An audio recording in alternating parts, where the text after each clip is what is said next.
Welcome into Sports Memo's Betting Podcast, XFL edition. We're talking XFL. Yes, you heard that right. Football is back, only a couple days after the Super Bowl, but we're breaking it down here. We got season win totals, and week one starts on Saturday. We got Robbie Veno breaking it down. I'm going to be looking into it as well, trying to find advantages here, guys. But Rob, welcome to the pod. How are you? I am great today, Drew. How about yourself? I think that as we dig into this, I know that when you and I first texted back and forth with this as an idea for a podcast, I started to dive into it and found that I think this is going to be pretty good stuff. I mean, I was involved in the AAF last year, released plays every week, had a pretty good season, so there's never enough football. But there's some rule changes here, Drew, that you and I will go through, and we talked about off air, that are going to make this league pretty fun. Absolutely, Rob. You know, when it first started off, I was kind of, a little bit hesitant about deep diving in and how serious is this going to be. But after seeing some of these names, Rob, and I'm talking about the players' names on the roster, any college football fan out there, you could be a halfway college football fan, and I think you're going to get a little excited here. And talking about a new league, Rob, these odds makers, they're perplexed right now. We were just talking about it off camera in terms of, hey, we're not going to be taking big limits, and you know what that means, Rob? That means they know that they're susceptible. So as long as we can find advantages in here, I think we can find some more winners than losers. Talking about XFL early on in this season, this is like the wild, wild west, man. So what are you thinking here, kind of overall thoughts going into the XFL season? Well, I think the first thing you look for, Drew, is look at styles, team philosophies, and maybe you can find somebody that can get out of the gates quick before team defenses or team offenses have a chance to adjust to it. For instance, if you look at the Houston Roughnecks, they're coached by June Jones. June Jones, obviously known for the run and shoot. For those who follow college football, you'll know that he started it at Hawaii, and Hawaii under Nick Rolovich continued that, and very successful pass-oriented style. Kind of hard to prep for, Drew. In college football, we often talk about how if you only have 1 week to get ready for the option, it makes it tough because you can't really simulate it in practice. Same goes for an offense like this. Another one that you might want to look at real quick is the fact that Hal Mummy, father of the Air Raid, is going to be the offensive coordinator for the Dallas Renegades, who are coached by Bob Stoops. So you might see some Air Raid stuff out of the Dallas Renegades. And these types of style advantages, I'll call them, right? Philosophical advantages might get us through a couple of weeks with some winners here before other teams can catch up to that type of stuff. But it'll be interesting to see how each team comes out. We were talking off air a little bit here, Drew. The depth charts aren't really set yet. We're good on quarterbacks. We know who they're going to be, but we don't know the entirety of the depth chart on both sides of the football. But still, I think philosophy goes a long way. And of course, maybe the biggest thing of all is offensive line play. That's the hardest thing to gauge. Who's going to have a good offensive line? Who's is cohesive? Who's isn't? That, when I think back to how I prepped for the AAF last year, was a major concern of mine. And right now, that's where I continue to dig.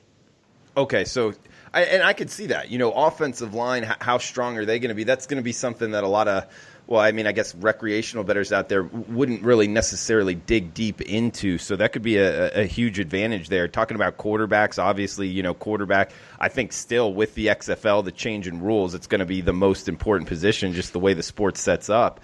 Talking about these rules changes, Rob, in conceptually speaking, just going over them, I think that this is going to be a high-scoring league. Now, however, football, week 1, week 2, with the offense, timing kind of somewhat being an issue, it might not be. But I'm telling you this, off the open, I'm looking for a lot of scoring here.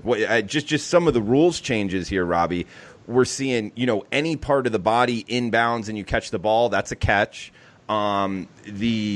The play clock, 25 seconds, NFL's 40. Under 2 minutes, it's going to stop at pretty much any time, and then it will run again when they get the ball set. Just a lot of these rules seem to be favoring the offense, in my opinion. I'll throw it over to you. In terms of the rules changes, did you want to throw any rules out there that you think might surprise some people here? I know the kickoff's different. I'm interested to see how that goes, and also how you're looking to kind of bet totals here when they come out for XFL Week 1. Yeah, and I think you're absolutely right, Drew, where the league is trying to have an exciting brand of football. So scoring, in all likelihood, that's the goal of the league, is to get some scoring. And another goal, of course, is to get some of these guys another chance into the NFL, which is what the AAF was trying to do last spring. Get players who have had a shot in a camp, got cut, give them another look and a chance to get back to the NFL. I'll add a couple of things to what you said about more scoring here. They've done away with fair catches on punts, and they've basically done away with kicking the ball out of the end zone on a kickoff. And how they've done that is on a punt.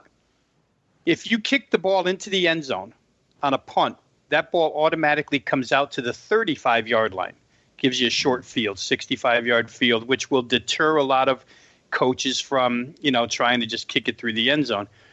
If you kick the ball out of bounds at any point on the field, if you kick it out of bounds inside the opposing 35, it'll come out to the 35. If you shank it, it just comes to the further out than the 35. Then it comes to that spot as it would in regular football. So you're going to do no worse than the 35-yard line. You're better off on a punt trying to short kick it, maybe to like the 10-yard line, and hope that coverage can get to the guy rather than kick it through the end zone or coffin corner. All that stuff is done away with. The kickoff that you alluded to is probably, if you folks love watching this, get a chance to look at the video, it really is wild how they describe the kickoffs. The kickoff team will have the kicker by himself on the 30-yard line. The coverage unit will be down on the opposing 35.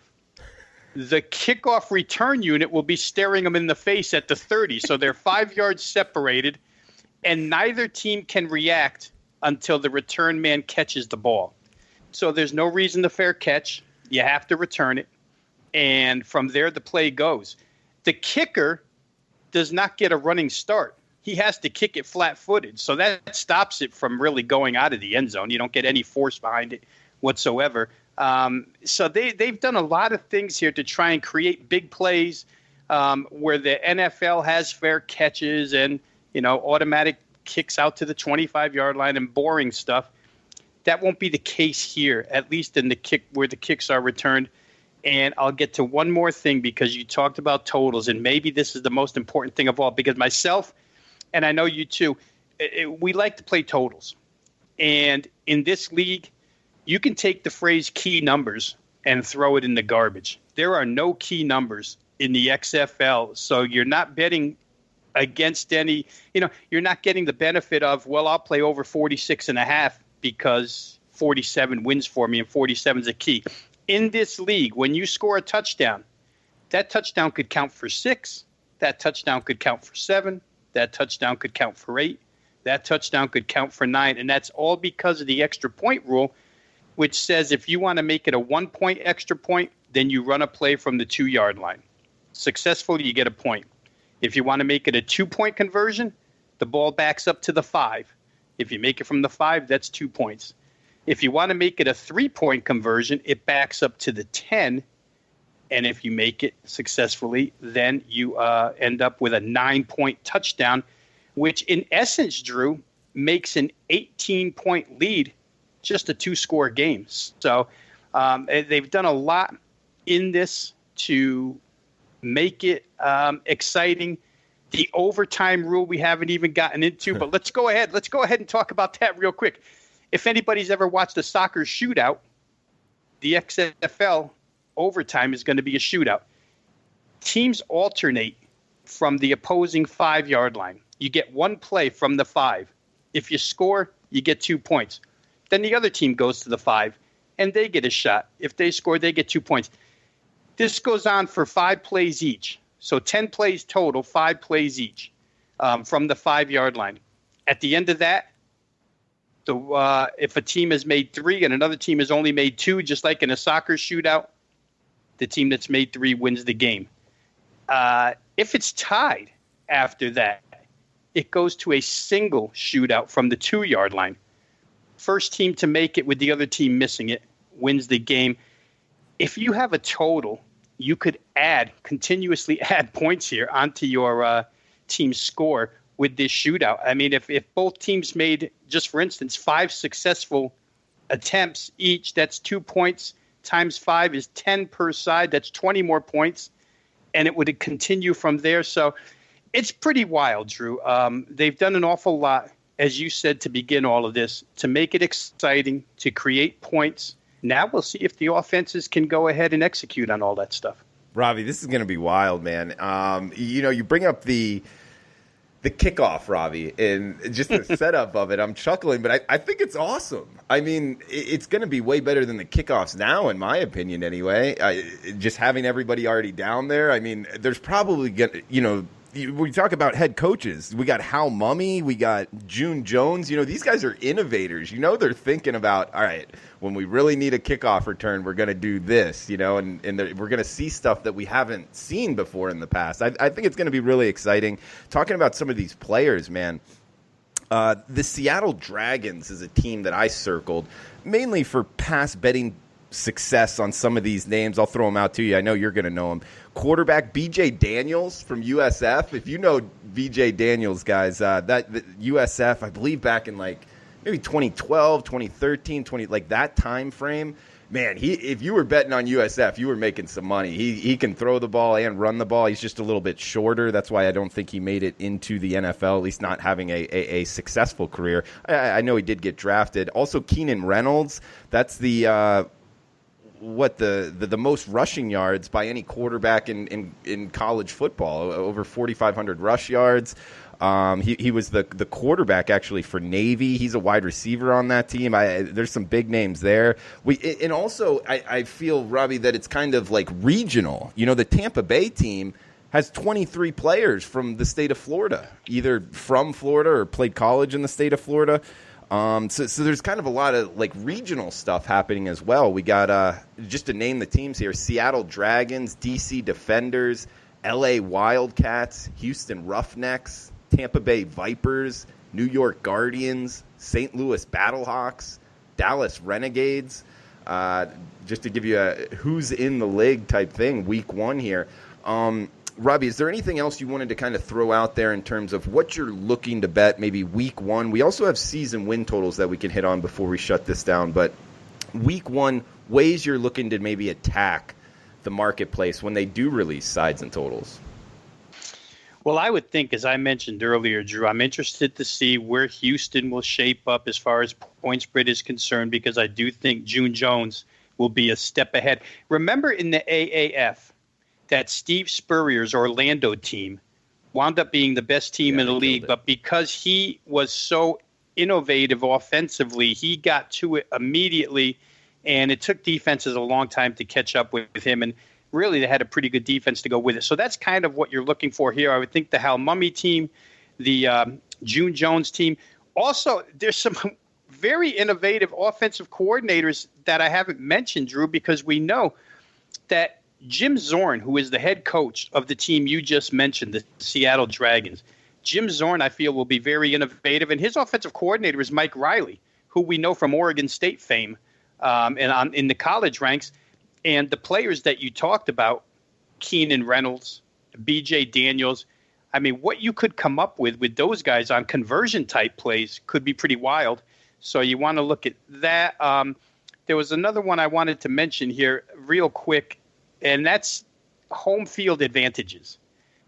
And I think because St. Louis doesn't have an NFL team, that St. Louis, from what I've read, right now has the largest active fan base where social media is concerned. The people in St. Louis looking for football once again. This is something they can call their own. They're going to play in what was formerly known as the Edward Jones Dome.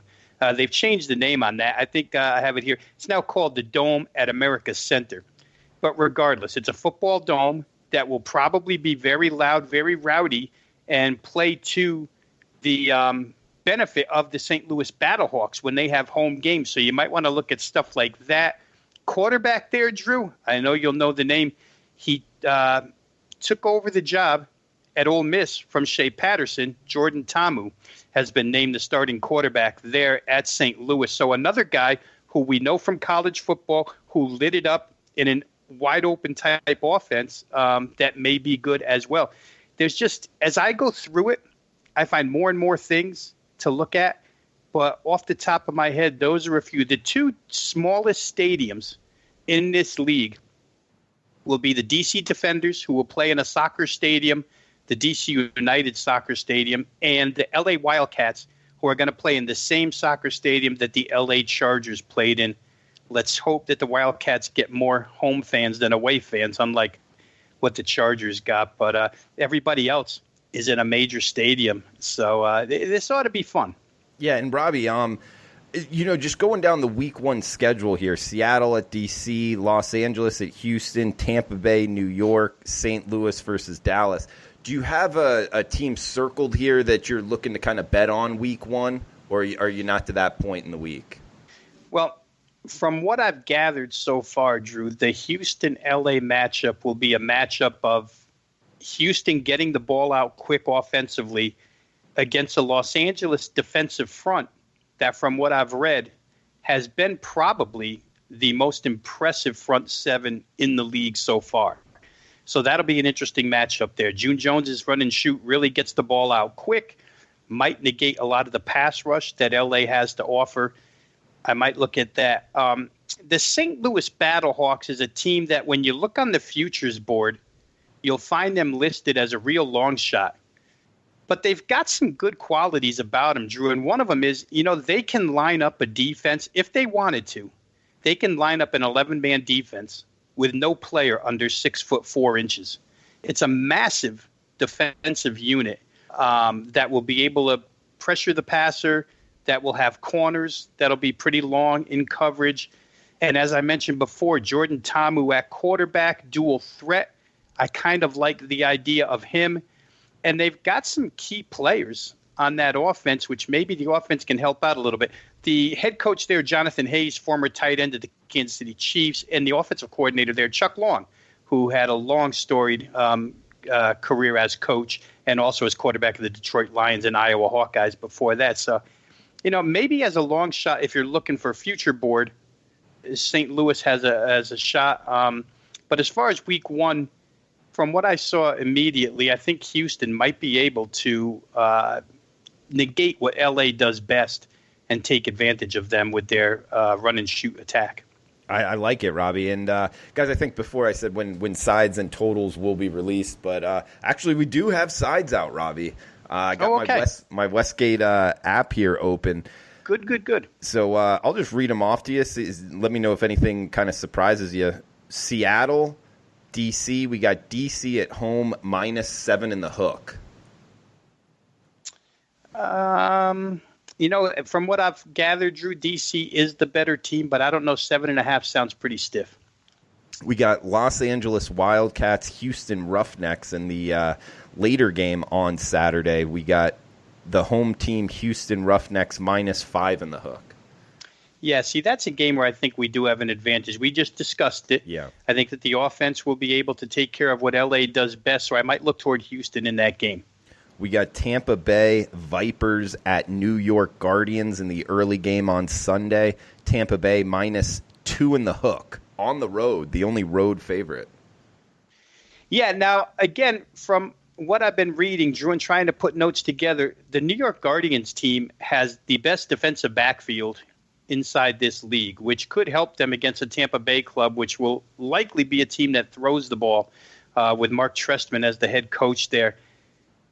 That number, I think it might be shaded a little bit too much. I have to do a little more investigating into that, but maybe New York is a home underdog. They don't have the best, in my opinion, they don't have the best offensive talent, not knowing how good this offensive line is going to mesh. I mean, quarterback, running back, wide receiver, skill position.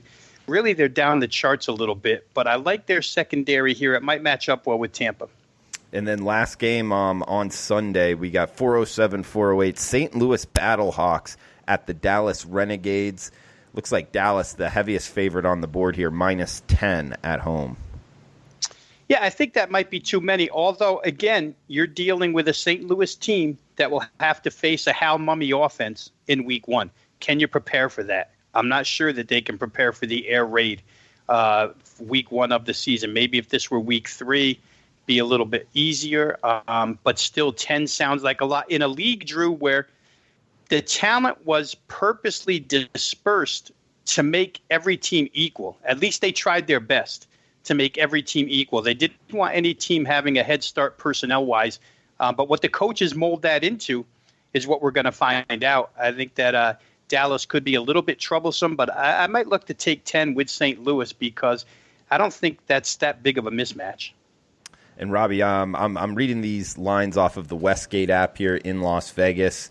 They are taking $1,000 limits on the side. I'm not seeing any totals out there. We'll have to wait for a sports book to kind of really roll the dice on some of these totals. I wouldn't even know where to start, man. So this is going to be fun, man. Regular season, 10 games. We got the regular season win totals, quoting our friend Ben Fox at ESPN. Tampa Bay Vipers, 7.5. Dallas Renegades at 6. Houston Roughnecks at 6.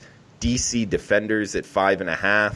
Los Angeles Wildcats at 4. New York Guardians at 4. St. Louis Battlehawks at 3.5. And Seattle Dragons at 3.5. I'll tell you, the two bottom teams, quarterback B.J. Daniels and Tamu for St. Louis, they're lined at 3.5. I think you can make an argument they're the two best quarterbacks in the league, Robbie. Yeah, and I think from what I've seen that the Seattle team is actually going to use Troy State's Brandon Silvers as their quarterback, who again is a very good thrower of the football, and you can use B.J. Daniels as a weapon on offense, much like Keenan Reynolds. So there can be a lot of creativity to that team, Drew. And I would say this, in a 10-game league or on a 10-game schedule, anybody that's asked to go 8-2, I'd bet against. I don't think Tampa Bay would go over 7.5 wins, so that would probably be one of my first plays. I would say under for them. 7-3 sounds like would be the best mark in this league. And then, of course, the bottom guys, like you're saying, over 3.5 to go 4-6 in a league full of unknowns. I think you take that shot. One last thing I want to point out here, Drew, that's unique that we didn't mention is that it's an 8-team league, and then there's another team called Team 9.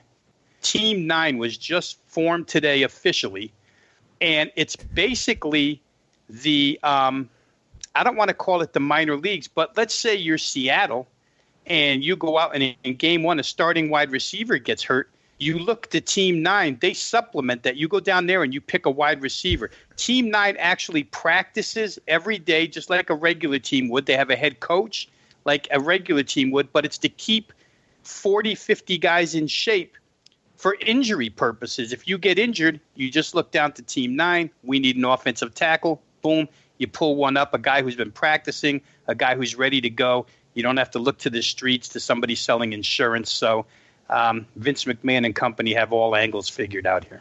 Yeah, it's a nice little idea they got there. I never thought about that. I thought you were going to throw something out like from a movie script, like Team 9 plays every third week or something. They're there to supplement injuries. Oh, man, this is good stuff, Rob. I'm going to be handicapping it all season long. I'm excited, and as are you, right? I am. Once you get this deep into it, Drew, and for anybody watching here and anybody that takes a quick look at it, I would say if you're a football fan, you'll be as excited as me and Drew are about it. It should be fun football. They've got good TV contracts. They took their time putting this thing together. I think it took 3 years. Oliver Luck is commissioner. Dick Ebersol's son partnered with Vince McMahon here. You'll see games on ESPN. You won't have to really search long and hard to find these games. So they're going to get the exposure. And, you know, as we always say, if there's a point spread on it, we're going to be interested in it. I want to see these sports books get the totals up, though, Drew, because the totals are going to be the most fun part of this thing. Oh, it's going to be great, Robbie. They're not going to be taking much in limits, but that's okay. I don't blame sports books for that. I mean, this is almost impossible to put a lineup on these totals. But, guys, check out Robbie Veno, sportsmemo.com. He's hot right now. NBA doing great. 95-71, 57% ROI on the season. So not cherry-picking numbers there. Great season for you on the hardwood. You'll get all of his NBA, all of his college basketball, now doing XFL as well. And I'll tell you what, for the podcast, we can do a 2-for-1 here. Robbie Veno and Drew Martin's 1 year all access for 2-for-1 pricing there. So just under $1,000 for both of them, and it will go 1 year. So 1 year all access for Robbie Veno and Drew Martin. Just type in XFL at checkout for Robbie Veno's 1 year all access and Drew Martin's 1 year all access, and it will be $9.99 each, and we'll keep it active as long as you get both of them all season long. 1 year all access. Coupon code XFL at checkout. You'll get both of our XFL seasons, Robbie. I'm excited, and we're going to be doing this podcast all season long. Haven't exactly decided on the date yet, just because we want to make sure when these odds are coming out so we have them and can go over them. But feel free in the comments or on Twitter to reach out to us what you want to hear, any questions you got about XFL. Love to hear from you guys. If we need to change anything up, let us know that as well. So at Drew Martin Bets on Twitter and Robbie Veno on Twitter at Rob Veno Sports. So Rob, anything else you wanted to throw out there before we shut this down? No, I mean, like you said, Drew, the two of us, I know we're going to be doing the work. So if you haven't had time to put the work in, go ahead and follow us. Drew just offered up the package, so go ahead and take part in it. What should be a really, really fun season. I think that guys are going to tune into this. Folks are going to tune into this, and they're going to like it. So we'll have fun handicapping it, Drew. It's just another thing with a point spread that we can get attached to. Absolutely. Robbie Veno, I am Drew Martin. Guys, thanks for tuning in, and we will be back with Mid-Major Matt, college basketball, in about 24 hours, so stay tuned. Best of luck with your bets until then.